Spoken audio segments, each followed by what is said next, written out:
In 1951, Del Wood became one of the very first women in country music to sell 1 million records. By the late 1970s, she was reportedly holding down an office job in Nashville, simply to get health insurance. This isn't a metaphor. This is the central devastating tragedy of the woman who single-handedly broke the barrier for female instrumentalists, only to be completely and totally forgotten while she was still alive. If you don't know her name, that is the entire point.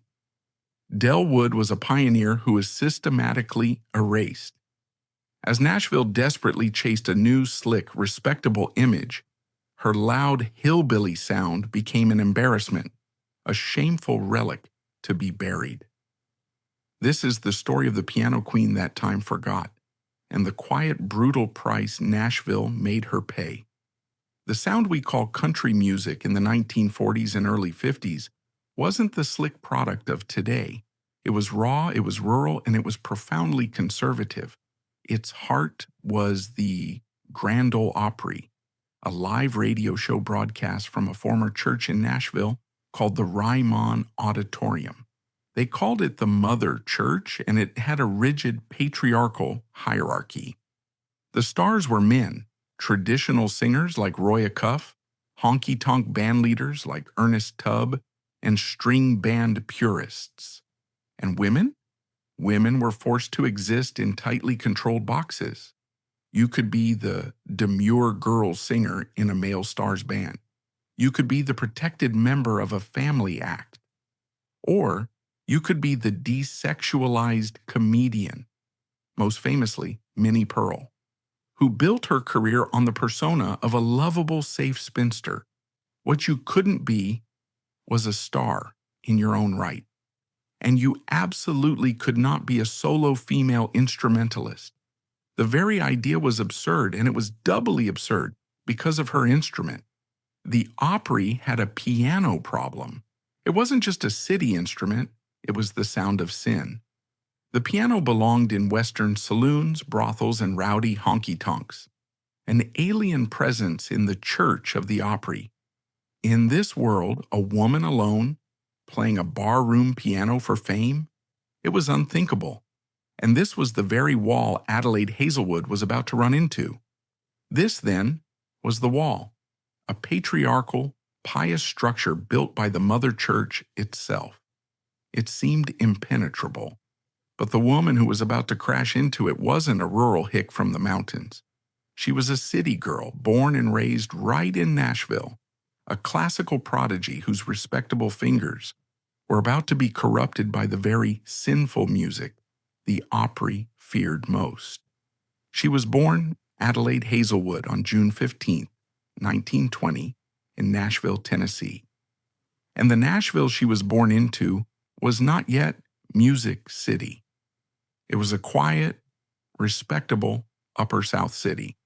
It was a hub for banking, for insurance, for universities like Vanderbilt, and for religious publishing. It was a city that prided itself on its sophistication, its Athens of the South nickname. The hillbilly music being played on the fledgling WSM radio station was to the city's elite a curious, slightly embarrassing novelty. Adelaide's family was not a family of sharecroppers. They were a working-class city family. And from her earliest moments, she was surrounded by music. Her mother, Polly Hazelwood, was a musician herself. In an era just before talkies took over, Polly played the pipe organ, providing the dramatic live soundtrack for silent films at local movie theaters. This is a crucial detail. Adelaide's first musical influence was her mother, a woman performing on a complex keyboard instrument in a public entertainment setting. The seed was planted. Adelaide was a prodigy, a true, natural talent. The story, as she told it, was that by the age of 5, she was already picking out tunes on the family piano. She wasn't just plinking, she was playing.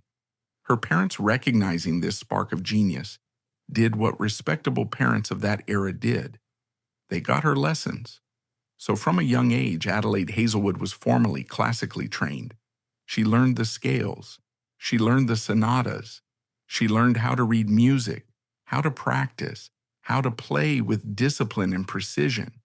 She was being given all the tools to become a polite parlor musician, a music teacher, or perhaps, like her mother, a theater organist. She was being taught the respectable music, but Adelaide had a restless ear. While she was practicing her scales by day, she was tuning into a secret, electric world by night. This was the 1920s and 30s, the golden age of the race record and the dawn of the radio. From her home in Nashville, she could pick up stations broadcasting the sounds of Memphis. She wasn't just hearing the staid string bands. She was hearing the guttural blues of Bessie Smith. She was hearing the hot jazz of Louis Armstrong. And most importantly, she was hearing the pianists. She was hearing the frantic, complex rhythms of ragtime, a style that was already old by then but was still the bedrock of all hot piano. She was hearing the thunderous 8-to-the-bar bass lines of boogie woogie, a style born in the juke joints and barrel houses of the South. She was hearing pianists like Pinetop Smith and Albert Ammons, musicians who treated the piano not as a delicate instrument for melodies but as a percussion engine. This music was everything her classical lessons were not. It wasn't polite, it wasn't respectable, it was physical, it was joyful, it was raw, rebellious, and deeply intoxicatingly fun. It was the sound of dance halls of Saturday nights of a world far removed from her formal training. And this is the key to Del Wood. This is what made her sound so unique. She was not a self-taught hick pounding on an out-of-tune bar piano. She was a classically trained musician with technical, formal skill who fell hopelessly in love with the low-class art form of boogie woogie. The result was a fusion that no one else was doing. She had the precision of her classical lessons, but the soul of the honky-tonk. She could play faster, cleaner, and with more complex figures than almost any of her contemporaries, all while infusing it with that unstoppable rolling rhythm. She was a musical hybrid, a secret weapon waiting to be discovered. But for a young woman in the 1930s, what was the career path for that? There was none. She graduated from high school. She was a prodigy with no outlet. So she did what young women of her class did. She got married. In 1941, at the age of 21, she married Carson Frank Wood, a sheet metal worker. She became simply Mrs. Adelaide Wood. This musical fusion made her a secret weapon, but the realities of 1941, marriage to a working man, a world plunging into war, seemed to extinguish that spark. Her genius, it seemed, would be confined to her living room. But this lost decade was not a period of rest. It was a baptism by fire, a 10-year education in the industry's thankless backrooms that would forge her grit and, by a twist of fate, place her in the exact right hallway at the exact right moment. Adelaide Hazelwood was now Mrs. Carson Frank Wood.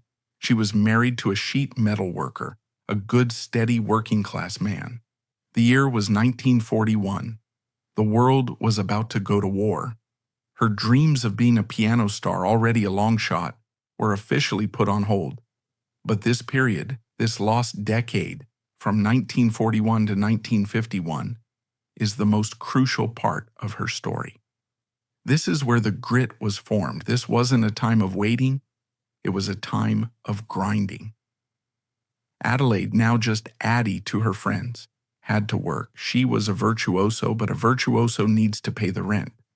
So she entered the Nashville music business, not through the front door of the Ryman stage, but through the back door, the servant's entrance.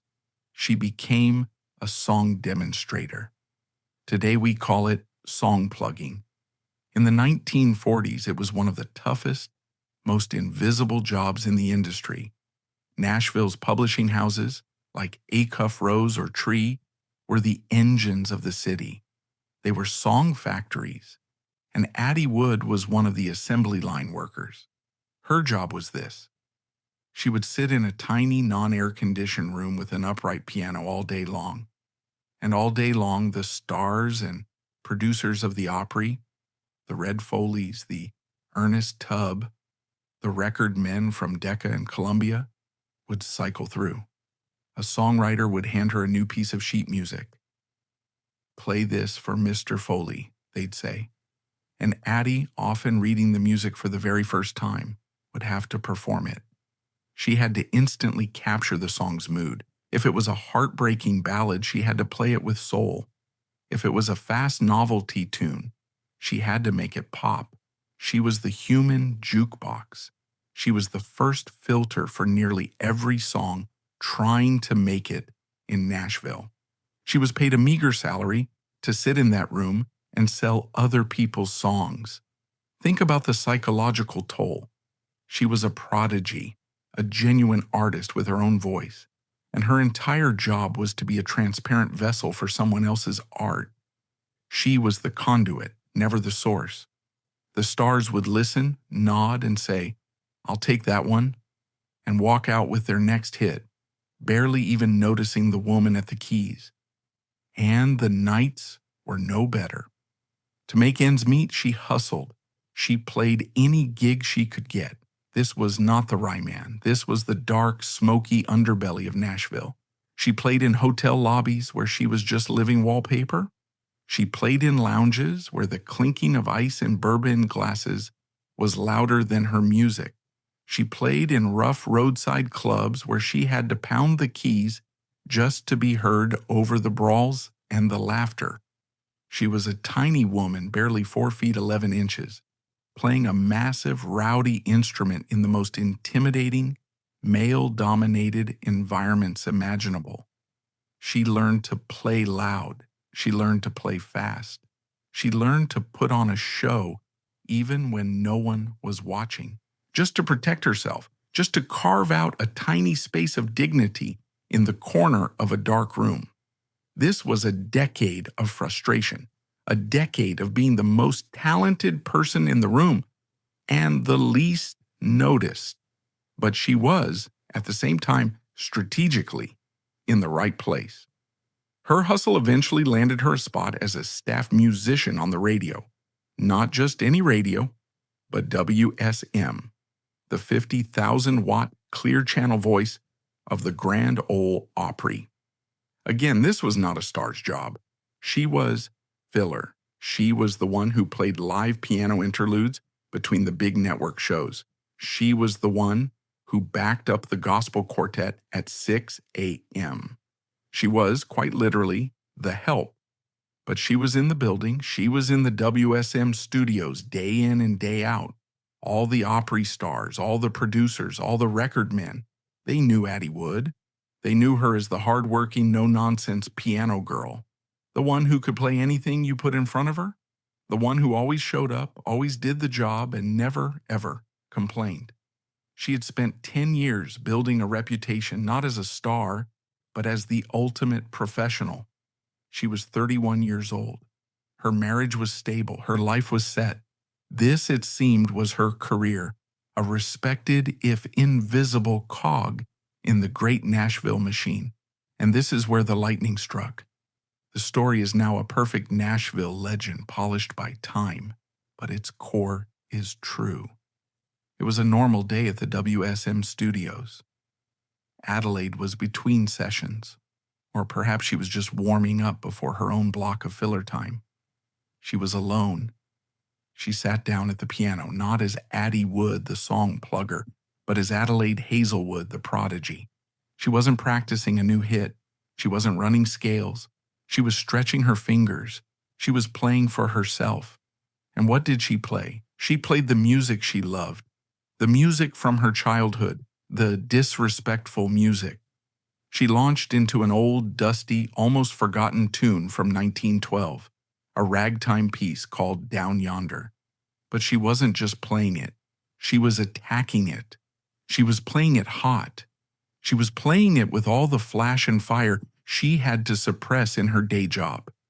She was playing it with the joyous, ferocious energy of a decade's worth of pent-up frustration an unspent genius. It was the sound of an artist finally, in a private moment, letting herself be heard. She didn't know the studio door was open. A man named Randy Wood was walking down the hallway. Randy Wood was not a major label executive. He was a hustler, just like Addie. He put it out on Dot Records, his fledgling independent label in Tennessee. He was always hunting for a sound, for a quick hit, for anything that might catch fire. He stopped in the hallway. He listened. He wasn't hearing a 40-year-old ragtime tune. He was hearing energy. He was hearing a sound that was so infectious, so bright, so impossibly fun, that it cut through the noise of everything else. In a world of sad country ballads and crooners, this was a 3-minute party. He didn't hear an old song. He heard a novelty hit. He walked into the studio. He saw this tiny, unassuming woman, her hands a blur, pounding the keys like a locomotive. He didn't care that she was a woman. He didn't care that the song was old. He didn't care that the Opry didn't like pianos. He was an independent record man and he smelled money. He reportedly walked up to her and asked, "What is that?" She, likely embarrassed, catching her breath, said, "Oh, it's just an old tune called Down Yonder." Wood didn't hesitate. He signed her on the spot. He saw the whole package. They would shorten her name, drop the Adelaide Hazelwood, make her punchy, simple. She would be Del Wood. They went into a small studio, likely with just a bass and rhythm guitar, and cut the track. They didn't polish it. They didn't add strings. They didn't try to make it respectable. Randy Wood, in a moment of genius, knew that the product was her raw, unpolished, joyous energy. They captured that lightning in a bottle, that accidental recording born from a private moment of joyous defiance was now a public commodity. The long shot, the gimmick captured on a tiny independent label, was about to do the impossible. It wouldn't just breach the walls of country music, it would conquer the entire nation, forcing the stunned gatekeepers of the Grand Ole Opry to finally confront the million-selling star they had hidden in their own utility closet for a decade. Down Yonder was not just a hit, it was a freak of nature. The record that Randy Wood had accidentally discovered in a WSM hallway didn't just do well, it breached the walls of every genre in American music. It was released in 1951 on the tiny independent Tennessee Records, and it proceeded to conquer the entire country. It shot to number 4 on the Billboard Pop chart. It hit number 5 on the Billboard Country and Western chart, and in a feat that seems almost impossible, it even peaked at number 16 on the R&B chart. Let's pause on that.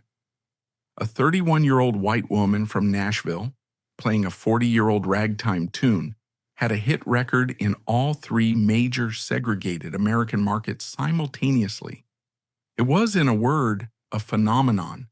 The song was a perfect storm of timing and sound, in a musical landscape dominated by the weeping steel guitars of honky-tonk heroes like Hank Williams and Lefty Frizzell, or the Saccharine. Overproduced strings of pop crooners like Patti Page, Down Yonder was a sonic antidote. It wasn't sad, it wasn't sentimental, it was pure, unadulterated, percussive joy. It was the sound of post-war optimism, of a country with money in its pocket, ready to dance. It was a 3-minute party, and all of America was invited. It sold over 1 million copies. In 1951, this was a staggering number, an almost mythical figure. It earned Del Wood a gold record, one of the very first ever awarded to a solo female artist in country music, and certainly the first for an instrumentalist. And back in Nashville, the industry was stunned.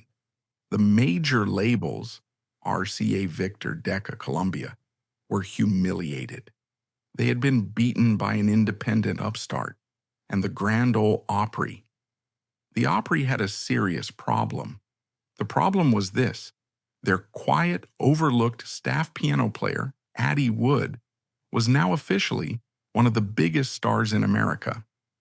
She was a million-selling artist who had, with one song, brought more national crossover attention to Nashville than half their male roster combined.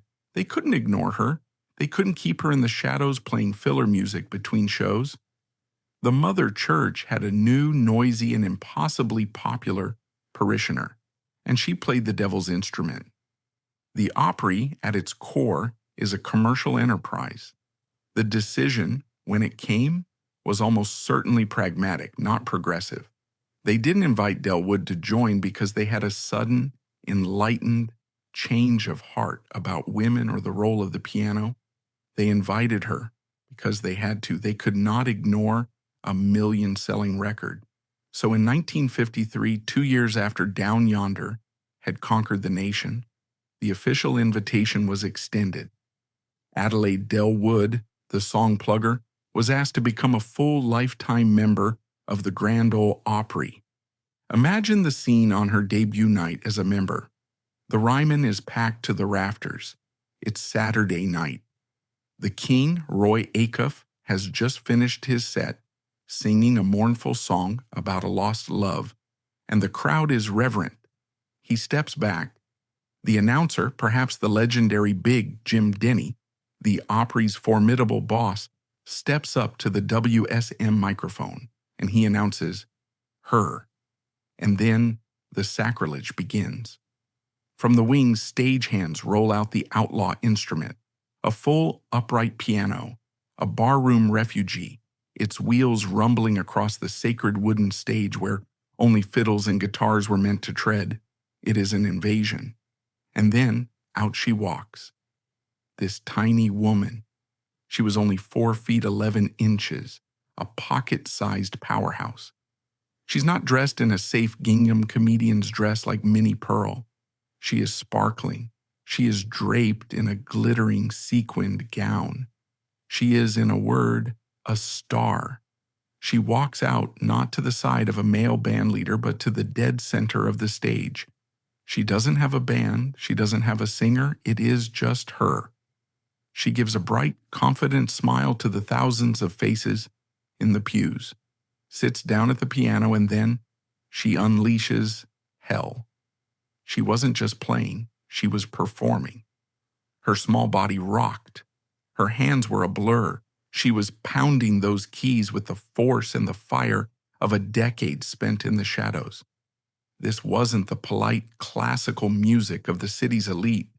This was the raw, joyous, disrespectful sound of the honky-tonk, broadcast live from the high altar of the Mother Church.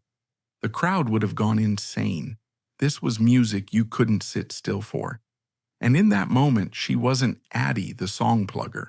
She wasn't a girl singer. She wasn't a family act. She wasn't a comedian. She became possibly the first solo female instrumentalist to be made a full member of the Grand Ole Opry. She didn't just break a glass ceiling. She created an entirely new category of employment. She proved that a woman could walk onto that stage, alone, and be the main event, not through her voice, but through her virtuosity. She had kicked the door down for every female musician who would follow. Her life from this moment was completely transformed. She was immediately snapped up by a major label, RCA Victor, the home of Eddie Arnold, Hank Snow, and the very label that, in just a couple of years, would sign Elvis Presley. This was the big time. She was given a nickname, a royal title befitting her new status, the Queen of the Ragtime Piano. And she hit the road. Her life became a whirlwind. She was now a star attraction on the infamous Opry package tours. This was the true, unglamorous reality of stardom in the 1950s. This was not a world of private jets and luxury hotels. This was a life lived in a rolling steel tube. Imagine it. Del Wood, this tiny 4'11" woman, was on a bus for weeks, sometimes months on end, and her tour mates were a who's who of the toughest men in the business. Ernest Tubb, Hank Snow, a young wild Pharaoh Young, Ray Price. These were not gentle folk singers. These were hard-drinking, card-playing professional veterans of the honky-tonk circuit. Del Wood had to be tough as nails, and by all accounts she was.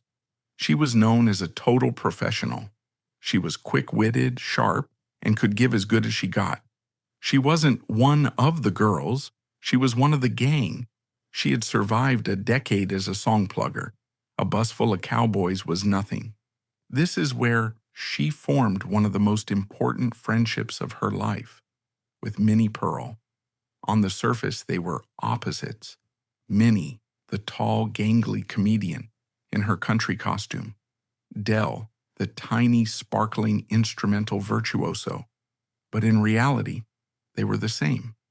They were two brilliant, savvy women who had to navigate a world that had no idea what to do with them. They were two pioneers who had built entire careers out of the narrow novelty scraps of stardom that the men had left behind. One was the funny one, the other was the piano one. They were two survivors. They would remain, by all accounts, close friends for the rest of their lives. So, this was her world. She was a major star. She was on RCA Records. She was touring the country. She was a beloved, permanent member of the Opry. She had escaped the song plugger's room. She had, against all odds, won. But in this triumph, the seeds of her tragedy were already sown. The hit that had made her, the song that had opened every door, was also a cage. Down Yonder was her blessing, and it was about to become her curse. She was a versatile, gifted musician, trained in classical, steeped in blues and boogie-woogie. But the industry, and now the audience, only wanted one thing from her. RCA Victor kept trying to recapture the lightning.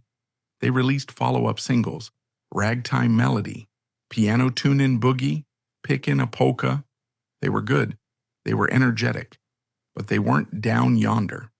She was already being typecast. She was not Del Wood the artist.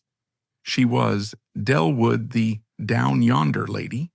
She was once again a human jukebox, but this time she was trapped playing a single song. For the next 36 years of her life, every time she walked onto that stage, every time she sat down at the keys, she knew, and the audience knew, that her performance would end with that same infectious 40-year-old tune. By the mid-1950s, she was already, in a sense, a living fossil, a beloved, respected, but ultimately novelty act. And as she was settling into this new, comfortable, slightly repetitive life as the Opry's Queen of Ragtime, a new sound was brewing. An earthquake was coming, a sound that would take her hot piano, infuse it with a dangerous sexual hellfire energy, and in the process, make her brand of joyous ragtime seem quaint, old-fashioned, and obsolete almost overnight. The world was about to change, and this time it would leave Del Wood behind. She had reached the summit. The queen of the ragtime piano was an Opry fixture, an RCA-signed star, but the very hit that had made her, the song that opened every door, had also become a prison, freezing her in 1951 as a novelty act. In the music business, to stand still is to die, and as she was playing her one familiar song, a two-front war was declared on her, one from the outside, by a new, hellfire-infused generation, and a second, more lethal attack from inside Nashville, by the very producers who were now determined to erase her hillbilly sound forever. The sound that had made Del Wood a star, her hot piano, was about to be eclipsed by a sound that was pure, unholy hellfire. If Del Wood's Down Yonder was the sound of a joyous, respectable Saturday night party, the music of Jerry Lee Lewis was the sound of that party ending in a brawl, a fire, and a visit from the sheriff.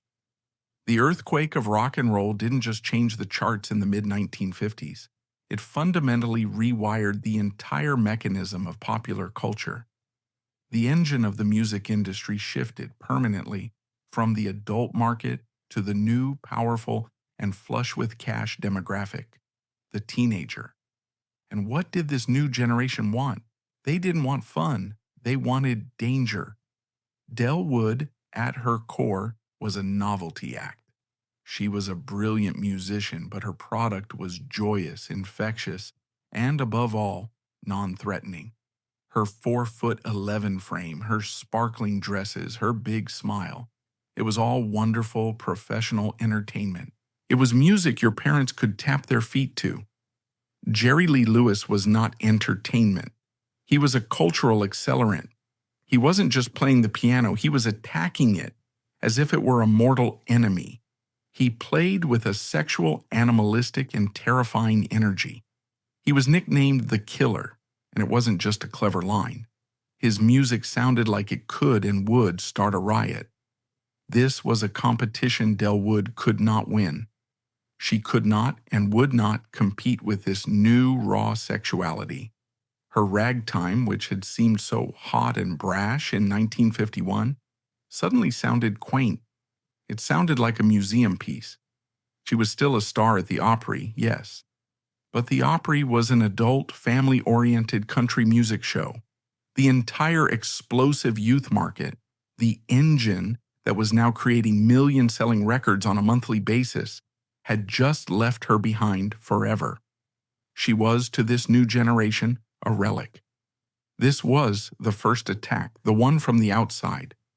But the second attack, the one that would prove to be the kill shot, came from inside her own house. It came from Nashville itself. By the late 1950s, the Music City establishment was in a full-blown panic. Rock and roll wasn't just competition, it was an existential threat.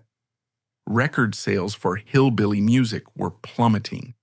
The very word country was becoming toxic, synonymous in the national mind with hick, unsophisticated, and low class. The industry, led by a small handful of visionary producers, decided on a radical and ruthless solution. If the world wouldn't buy country music, they would simply stop making it. They would invent something new. This solution was the Nashville sound. The architects of this new sound were men like Chet Atkins at RCA Victor, Del Wood's own record label, and Owen Bradley at Decca.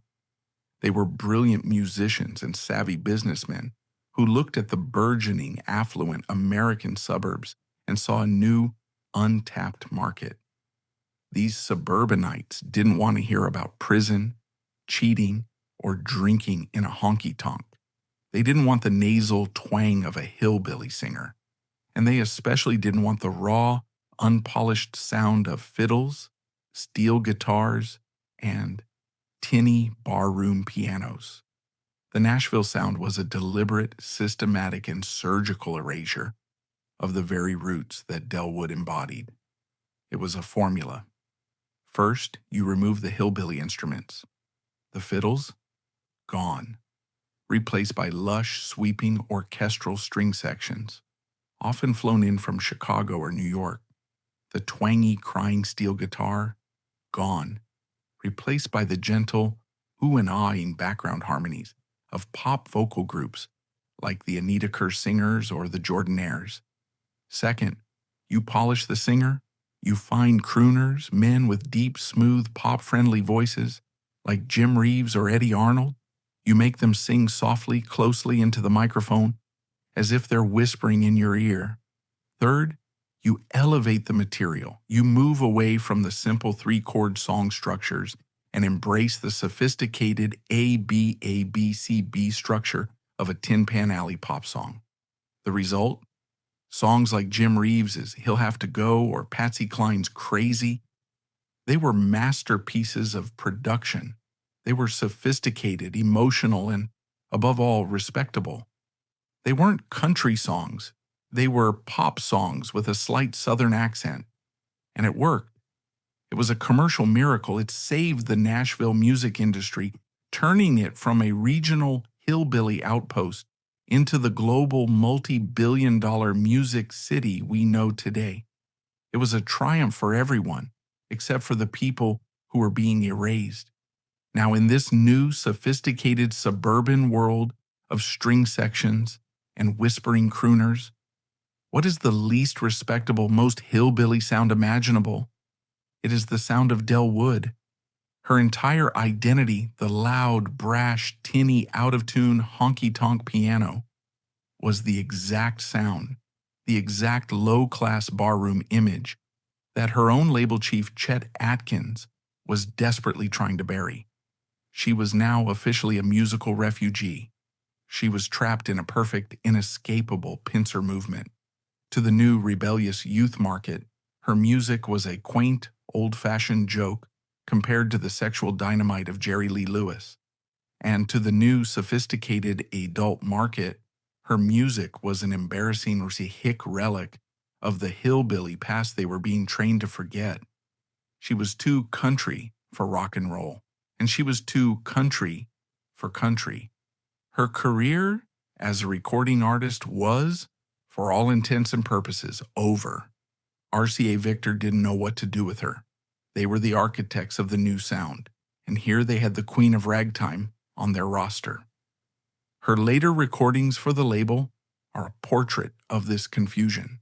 They tried to smooth her out, putting her in front of orchestral arrangements, which only smothered the raw, joyous energy that made her special. It was like trying to put a tuxedo on a wildcat. They tried to rebrand her, having her cut albums of polkas or Christmas songs or patriotic medleys. She was no longer an artist. She was a utility player, wheeled out for novelty projects. And of course, they kept re-releasing Down Yonder. Her gold record hit was now an albatross. It was the only thing anyone wanted, and it was the very thing that locked her in the novelty box, preventing her from ever evolving. By the dawn of the 1960s, her time as a national hitmaker was a distant memory. Her world now shrank to one single stage, the Grand Ole Opry. The Opry almost never expels its members. Once you're in, you tend to stay in. This rule, this loyalty became Del's lifeline, but it also locked her into her new role, the living fossil. For the next 30 years, through the 1960s, the 1970s, and the 1980s, Del Wood was a fixture at the Opry. She never missed a show. She was a total professional. But the world was changing, and she was not. The 1960s gave rise to a new kind of female star, Loretta Lynn, Tammy Wynette, Dolly Parton. These were not instrumentalists or novelty acts. They were singer-songwriters. They were confessors. They were writing songs about the pill, about divorce, about husbands who came home drunk. They were telling the raw, unvarnished truth of women's lives. And in this new world of profound modern lyrical honesty, Del Wood was still playing Down Yonder, a tune from 1912. Even the next wave of rebellion, the outlaw movement of the 1970s, had no place for her. Willie Nelson and Waylon Jennings were rebels, yes, but their rebellion was to fuse country with rock, folk, and a new gritty singer-songwriter sensibility. It was a male, guitar-driven movement. It was looking forward to rock, not backward to ragtime. Del was completely, totally out of time. Her role at the Opry crystallized. She was no longer a headliner. Her spot on the bill slipped later and later into the night. When the Opry moved from the Ryman to the new corporate air-conditioned Grand Ole Opry house at the Opryland theme park in 1974, she moved with it. But her role was now purely ceremonial. She would be announced, a true Opry legend, the queen of the ragtime piano. Please welcome Miss Del Wood. She would walk out, tiny, in one of her old faded sequined gowns. She would sit at the piano, and the crowd would give her the polite, respectful, legend applause. She would play Down Yonder. It would last maybe 2 minutes. She would flash her big smile, wave, and walk off stage, making way for the new young star with the current radio hit. She was a ghost in her own house. But this membership for life came with a brutal, hidden truth. The Opry was her job. It wasn't a retirement plan. The pay for a weekend Opry performance was a standard union scale wage. It was a gig. A steady one, yes, but it was not a superstar salary. It was enough to keep you going, but not enough to get rich, and certainly not enough to retire on. The royalty checks for Down Yonder, a 30-year-old song on a 1951 independent label contract, had slowed to a mere trickle. The big money bus tours were a distant memory, and Del Wood, the queen, the pioneer, the million-selling artist, faced a devastating and deeply humiliating modern American reality. She was approaching her 60s. She was, for all intents and purposes, a working-class woman again, just as she had been in the 1940s. The fame was a memory, but the bills were real. And in the American healthcare system, that meant she had a terrifying problem. She had no steady corporate job. She had no pension. She had no health insurance. The woman who had shared bus rides with Hank Snow and Ernest Tubb, the woman who had kicked down the door for every female instrumentalist who followed, was now in her early 60s, and she was one medical emergency away from total financial ruin. So, Adelaide Hazelwood Wood, the queen of the ragtime piano, did the only thing a tough, pragmatic, professional woman of her generation could do. She went out and got a day job, musically homeless, trapped between the rock and roll she inspired and the pop country that despised her. Del's career as a recording star was over. She became a ghost in the new, sophisticated music city. But the Opry family's famous loyalty, its promise of membership for life, was a hollow one. It offered a stage, but it did not offer a living. It did not offer a pension. And as she entered her 60s, the pioneer who had sold 1 million records was now facing a terrifying and deeply humiliating reality. One that would force her to lead a secret, tragic double life. The Third National Bank in Nashville. This was her final stage. Sometime in the late 1970s or early 1980s, Adelaide Del Wood, the million-selling artist, the queen of the ragtime piano, and a 30-year veteran member of the Grand Ole Opry, took a job as a clerk typist. This was the quiet, brutal reality that the glittering facade of Music City was built to hide. This was the dark secret behind the Opry family and its promise of membership for life. The industry that had made billions by selling the myth of the simple, authentic life had no mechanism to care for its own aging pioneers. She did it for the paycheck. She did it for the dignity of work. But most of all, in the cruel calculus of the American system, she did it for the health insurance. Let that sink in. The woman who had kicked down the door for female instrumentalists at the Riemann, the woman who had shared bus rides with Ernest Tubb and Hank Snow, was sitting in a cubicle typing memos and filing forms just to secure the basic fundamental right to see a doctor without facing financial ruin. Her new life was a study in profound, almost surreal contrast.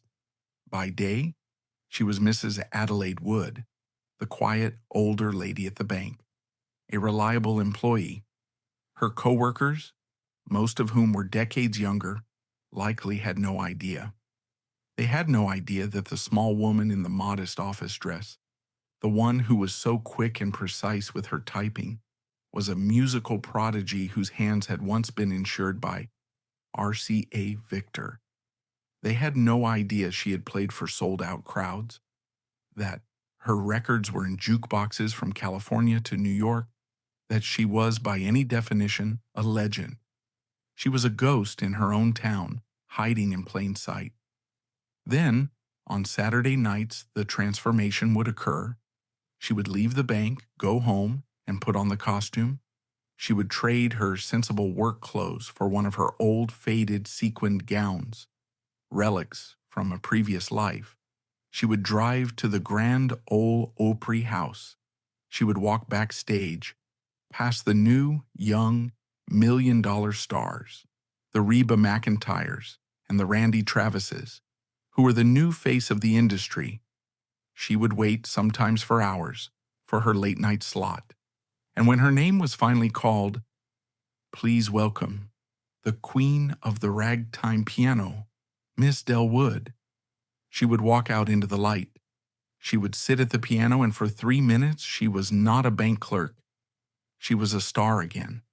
She would smile that big, bright, professional smile, and she would play that one song. She would play Down Yonder. She probably played Down Yonder thousands of times. Some estimates put it at well over 7,000 performances across her career. She played it with the same energy, the same flash, the same joyous professionalism she had in 1953. She would never cheat the audience. She would never phone it in. She was a professional. She would take her bow wave and walk off stage. She would get in her car, drive home, and on Monday morning she would be back at her desk at the Third National Bank. This was her life for nearly a decade, the dual life of a living legend and an anonymous office worker. She continued this punishing, heartbreaking schedule until the very end. On Saturday, September 30th, 1989, Del Wood, now 69 years old, was at the Grand Ole Opry. She was there to do her job. She went backstage, put on the sequins, and waited for her slot. She reportedly wasn't feeling well, but she was a professional. The show must go on. She walked out onto that famous wooden circle, sat at the piano, and played. We don't know for sure what she played, but it's almost certain it was Down Yonder. She finished her set, took her bow, and walked off stage. Shortly after, in her dressing room, she collapsed. She had suffered a massive, debilitating stroke. She was rushed to a hospital, but the damage was done. Del Wood, the queen of the ragtime piano, the woman whose hands had brought so much joy, lay in a coma. She never regained consciousness. She died 3 days later on October 3rd. Her death, just days after her final performance, was as quiet and professional as the life she had been forced to lead. The woman who had been a national phenomenon was gone. But the final and perhaps greatest tragedy was yet to come. It would be written in the obituaries, the first draft of history. And in their well-meaning, reductive headlines, they would cement her erasure, proving that the industry, even in remembering her, had missed the entire point of her revolutionary, barrier-breaking life. The news of her death was met with a respectful, if muted, response.